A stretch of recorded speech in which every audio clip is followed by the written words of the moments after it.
Hey everyone, this is Tom from Velocities and Music. As you can see, this is a little different than our normal thing. Jake and I got webcams, and we're going to be doing a lot of things more on an individual basis. That's still going to be contributing to Velocities and Music as a whole, but it just gives us a chance to kind of get random ideas that we have off our chest and start conversations about them. So this is going to be the first, hopefully, of many that we do like that. And something that I was kind of thinking about that I thought would be cool to bring to the table and get some talk going on is the 80s as a decade. People give the 80s a lot of crap because a lot of crap came out in the 80s. You had a lot of shitty hair metal. It was hard to sift through that and find the good stuff.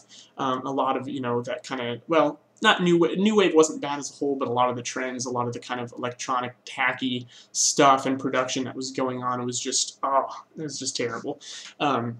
I think we can all agree on that, but there was a lot of good stuff that came out in the 80s, and a lot of bands who I would say actually hit their prime in the 80s. So what I'm looking at is a conversation that I'd like to start, so please post your thoughts and your contributions down below in the comments, and let me know what you think about this, because I think there are some bands, and I'll cite some examples, that really hit their prime in the 80s. I would say Iron Maiden hit their prime in the 80s. They had a lot of good albums coming out then. Metallica, Peter Gabriel, the Pogues, even Rush, whereas I would say Rush's prime was maybe to like late to mid-70s to maybe mid-80s still.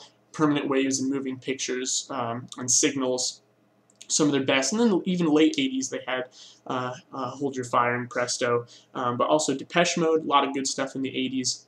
And but the point is that these bands or artists that had a lot of their best stuff in the 80s, they have to have had something in either the 70s or the 90s, the decade before or after, to compare it to, where you can really say, oh, this went downhill. For example, like the Dead Kennedys doesn't count because they only came out with stuff in the 80s pretty much. So yeah, their prime was in the 80s, but that's, really you could say their best and worst stuff was in the 80s because pretty much all of it was in the 80s.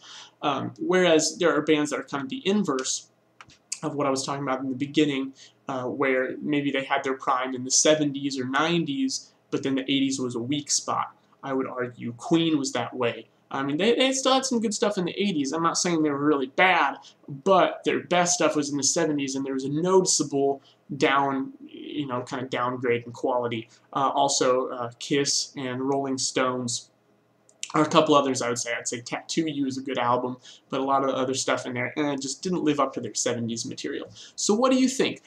Give me some bands that are one or the other, because really, the 80s, people talk about it a lot as just kind of a decade you wish you could forget about. I think there's a lot of stuff worth remembering and a lot of stuff worth forgetting, and I just want to make sure that we can keep that in balance and remember both sides of that. So let me know what you think. Give me some bands who noticeably got better in the 80s and then got worse, or maybe got worse in the 80s. I'd love to hear your thoughts.